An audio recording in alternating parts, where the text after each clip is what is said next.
Good morning students.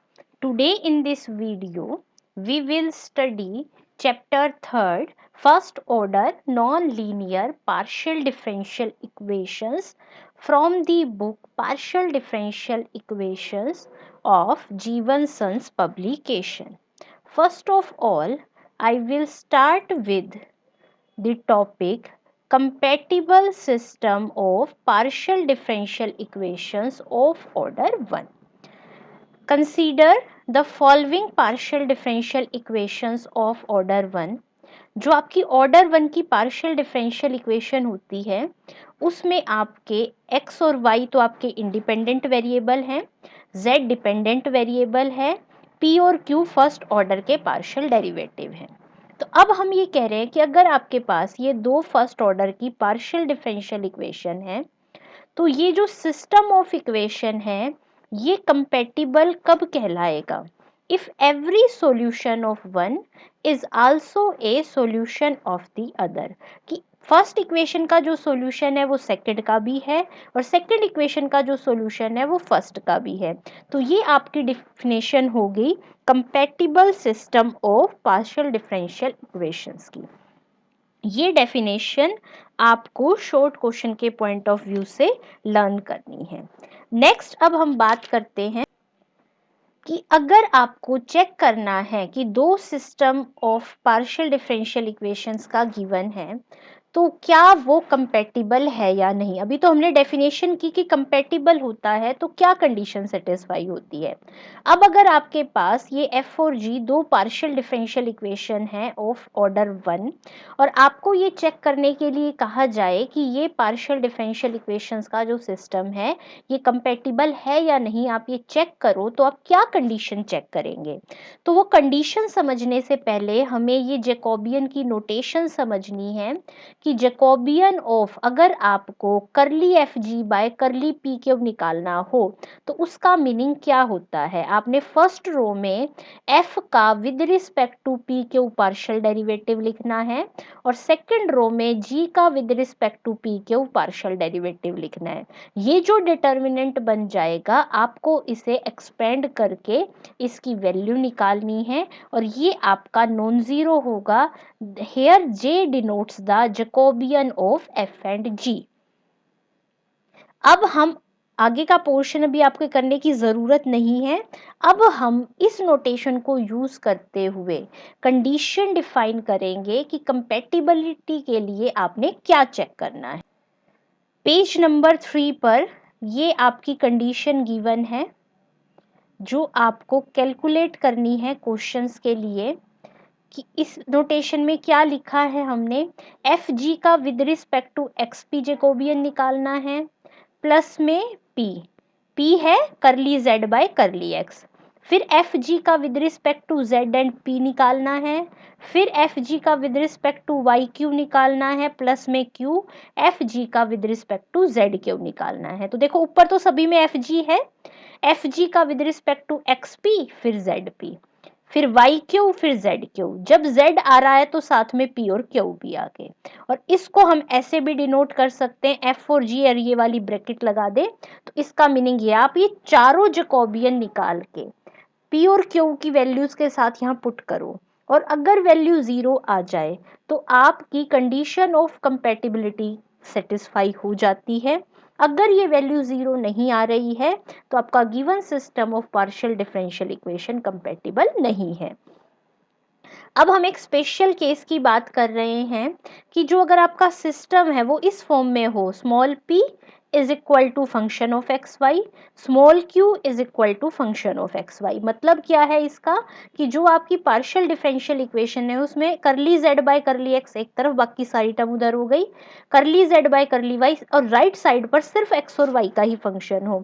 तो ये जो इक्वेशन है आपकी इस फॉर्म में रिड्यूस हो जाएगी कि आपको ये सारे जैकोबियन ना निकाल के राइट साइड पर देखो ये जो कैपिटल P वाला फंक्शन है इसका तो with respect to y derivative कर दो और ये जो कैपिटल Q वाला फंक्शन है इसका with respect to x partial derivative कर दो। अगर ये दोनों पार्शियल डेरिवेटिव सेम आ जाते हैं तो ये आपका सिस्टम क्या हो जाएगा, कंपैटिबल। अब हम ये जो दो आर्टिकल्स के रिजल्ट्स हमने समझे हैं। अब इन पर बेस्ड कुछ क्वेश्चंस देख लेते हैं जिससे आपको ये रिजल्ट क्या हो जाए क्लियर। देखिए, शो करना था एक सिस्टम है ये आपका और दूसरा सिस्टम है ये, कि कंपैटिबल है या नहीं। तो देखिए, एफ फंक्शन ये हो गया, जी फंक्शन ये हो गया। सबसे पहले अब आपको ये चार निकालने थे, एफ जी का with respect to x P, F जी का with respect to Z P, F जी का with respect to Y Q और एफ जी का with respect to Z Q. Simple partial derivative है। अब देखो क्या करना होता है, पहले तो एफ का with respect to both partial derivative. अब ये है फंक्शन एफ, इसका मैं कहूँ with respect to x partial derivative करो, तो ये फर्स्ट टर्म का डेरिवेटिव में से क्या बचेगा, पी। यहाँ एक्स है ही नहीं तो जीरो और यहाँ से बचा -1। अब जब मैं इसका विद रिस्पेक्ट टू कहूँ पी करो, तो पी वेरिएबल तो सिर्फ इसी में ही है, इन दोनों का तो जीरो हो गया, यहाँ से सिर्फ बचा एक्स। ऐसे ही आप सारे पार्शियल डेरिवेटिव निकाल के ये डिटर्मिनेंट खुद एक्सपेंड करेंगे। एक्सपेंड करने के बाद देखिए हमने यहाँ सभी की वैल्यूज पुट कर दी, पुट करके मल्टीप्लाई करके हमने इसको सिंप्लीफाई करा और लास्ट में आपका देखो पूरे में से ये कॉमन आ गया, ये है आपकी सेकंड वाली कंडीशन। इसकी वैल्यू क्या है, जीरो, और इसकी वैल्यू हमने पुट करके हमारा आंसर क्या आ गया, जीरो। तो ये सिस्टम क्या है, कंपैटिबल। इस चैप्टर को क्योंकि मैं आपको शॉर्ट क्वेश्चन के पॉइंट ऑफ व्यू से एक्सप्लेन कर रही हूँ, तो इसका जो सॉल्यूशन वाला पार्ट है वो मैं यहाँ डिटेल में डिस्कस नहीं कर रही हूँ। अब हम सिंपल इस एक्सरसाइज में से सिर्फ कंपैटिबल चेक करना ही स्टडी करेंगे। ये फर्स्ट एग्जाम्पल के बाद एक रिमार्क गिवन है आपको कि Lagrange's auxiliary equation can be used to obtain the solution of either of the equation 1 and 2। कि जैसे फर्स्ट एग्जाम्पल में आपको सॉल्यूशन निकालने के लिए कहा गया है, वो आप सॉल्यूशन Lagrange's auxiliary equations के हेल्प से निकाल सकते हैं, जो आपने ऑलरेडी चैप्टर 4 में स्टडी की हुई हैं। और इन दोनों इक्वेशंस में से एक इक्वेशन को ही सॉल्व करना सफिशिएंट है, क्योंकि जब आपका सिस्टम कंपैटिबल है तो दोनों के सॉल्यूशन सेम हैं।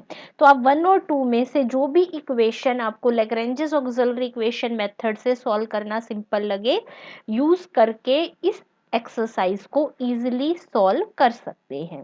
अब नेक्स्ट में देखिए, आपका एक फंक्शन है z is equal to P x plus Q y. आपको शो करना है कि वो अगर इस फंक्शन के साथ कंपैटिबल है या नहीं। अब इस फंक्शन पे क्या कंडीशन है, फंक्शन तो नहीं दिया ना आपको, तो ये दिया है होमोजीनियस इन एक्स वाई जेड। आपने एडवांस कैलकुलस में जब पार्शियल डिफरेंशियल इक्वेशन का चैप्टर पढ़ा है, तो वहाँ आपने एक रिजल्ट पढ़ा है कि एक फंक्शन अगर आपका होमोजीनियस होता है और मान लिया हमने इसकी डिग्री क्या है n, तो Euler's theorem on homogeneous function से आपका ये एक रिजल्ट एग्जिस्ट करता है। राइट साइड आपकी जीरो क्यों हो जाएगी, क्योंकि इस फंक्शन को हमने इक्वल टू जीरो लेकर चले हैं, तो n इंटू जीरो जीरो। तो एक ये रिजल्ट आ गया जिसकी हेल्प से हम चेक करेंगे कि ये वाली वैल्यूज क्या है आपकी, जीरो। तो अब देखो मैंने फर्स्ट डिटर्मिनेंट निकाला। अब f के क्योंकि हमारे पास एग्जैक्ट फार्मूला है ही नहीं, तो हम ये पार्शियल डेरिवेटिव्स नहीं निकाल सकते, तो हमने जो डिटर्मिनेंट एक्सपेंड करा वो इन्हीं की फॉर्म में निकाल लिया। तो हमने सारे डेरिवेट एक्सपेंड कर लिए। हाँ जी, देखिए एक्सपेंड करने के बाद इस फॉर्मूले में सारी वैल्यूज पुट करने के बाद आप आ गए इस स्टेप पर, p x plus Q y की वैल्यू z है आपकी, ये फर्स्ट कंडीशन थी, और इसको बाय होमोजीनियस आपने जीरो पुट प्रूव ही कर रखा है, तो यानी कि आपका सिस्टम जो है वो यहाँ से क्या प्रूव हो गए, कंपैटिबल। नेक्स्ट जो है, नेक्स्ट एग्जांपल देखते हैं हम, शॉर्ट क्वेश्चन ही है ये। अब देखो क्या कह रहा है, इक्वेशन कैसा दे दिया हमें सिस्टम, आप ध्यान से देखिए, इन दोनों में ही आपका z वेरिएबल मिसिंग है। तो जो दो पार्शियल डिफरेंशियल इक्वेशंस आपको गिवन है उसमें z वेरिएबल इन्वॉल्व नहीं हो रहा। तो कह रहा है अगर z इन्वॉल्व ना हो तो जो कंपैटिबिलिटी की कंडीशन है वो इस कंडीशन पर रिड्यूस हो जाती है। अब हमें पता है कि जनरल जब आपका सिस्टम ये होता है तो वो इंटी कंपैटिबिलिटी वाली कंडीशन है ये, लेकिन क्योंकि हमारी इक्वेशंस में z इन्वॉल्व नहीं है, तो f का और g का जब आप with respect to z partial derivative करोगे तो वो ऑलवेज क्या आएगा आपका, जीरो। अब क्योंकि with respect to z partial derivative 0 है, तो मैं वो दो जैकोबियन निकाल रही हूँ जिनमें आपका z वेरिएबल इन्वॉल्व हो रहा है। इनकी डेफिनेशन लिख दी। अब ध्यान से देखिए, करली f बाय करली z क्या होगा, 0, करली g बाय करली z 0, करली f बाय करली z, ये सारा। अब किसी डिटर्मिनेंट का अगर एक कॉलम 0 हो जाता है तो उस डिटर्मिनेंट की वैल्यू क्या हो जाती है, 0। तो आप ध्यान कीजिए कि जो आपकी कंपैटिबिलिटी की कंडीशन में 4 जैकोबियन थे, उनमें से 2 अब 0 बन गए हैं, तो जो बाकी रिमेनिंग 2 हैं, अगर आप उन्हीं का सम 0 चेक कर लो तो आपकी गिवन कंडीशन इस कंडीशन पर क्या हो जाती है, रिड्यूस। नेक्स्ट जो आपका एग्जाम्पल है वो आपके जो हमने स्पेशल केस किया था कंपैटिबिलिटी चेक करने का, उस फॉर्म पे बेस्ड है। उसमें हमने क्या किया था, क्या होना चाहिए था आपका, p होना चाहिए था फंक्शन ऑफ एक्स वाई, यानी कि लेफ्ट साइड पर तो p या करली z बाय करली x है, और राइट साइड पर एनी फंक्शन ऑफ y है, और q है यानी कि curly z by curly y, और राइट साइड पर any function of x y है। ठीक है, तो आपने क्या करना था, p का with respect to y partial derivative और q का विद रिस्पेक्ट टू x। तो अब यहाँ पर देखिए, curly z by curly x सामने function of y, curly z by curly y function of x y, सभी की फॉर्म ऐसी ही है। तो अब देखो कैसे सॉल्व करेंगे, आपने ये अपनी फॉर्म लिखी और आपको सिर्फ अब यही चेक करना है। तो अब देखिए, राइट साइड पर जो कैपिटल P आपका ये है और कैपिटल Q आपका ये है, तो मैंने देखो P का विद रिस्पेक्ट टू y करा तो 18 आ गया, और Q का विद रिस्पेक्ट टू x करा 9, दोनों नॉट इक्वल हैं, यानी कि सिस्टम नॉट कंपैटिबल है। सेकेंड पार्ट में आपको ये गिवन था, तो कैपिटल P हो गया आपका 6x plus 3y, capital Q हो गया 3x माइनस 4y। आपने बोथ पार्शियल डेरिवेटिव्स निकाले, सेम आ गए, यानी कि कंपेटिबल हो गया। अब इस केस में जब आपको सॉल्यूशन निकालना हो तो उसका फॉर्मूला है dz is equal to p d x plus q d y, में p और q की वैल्यूज पुट कर दीजिए। अब ध्यान से देखिए, ये m d x plus n d y form में है। आपकी ये डिफरेंशियल इक्वेशन एग्जैक्ट है, क्यों, क्योंकि ये जो ऊपर ये कंडीशन सेटिस्फाई हो रही है। आपको याद हो जब आप ऑर्डिनरी डिफरेंशियल इक्वेशंस पढ़ते थे तो वहाँ पर ये जो m है ये आपका एक्चुअल में p है, और n जो है वो आपका एक्चुअल में q है। जब इन दोनों के पार्शियल डेरिवेटिव इक्वल हैं तो एक्चुअली में ये इक्वेशन यहाँ पर एग्जैक्ट ऑर्डिनरी डिफरेंशियल इक्वेशन है, जिसका सॉल्यूशन आपने ऑर्डिनरी डिफरेंशियल इक्वेशन में पढ़ा था। इसका क्या सॉल्यूशन होता था, integration of m with respect to x treating y constant, integration of terms in n not containing x into dy plus c।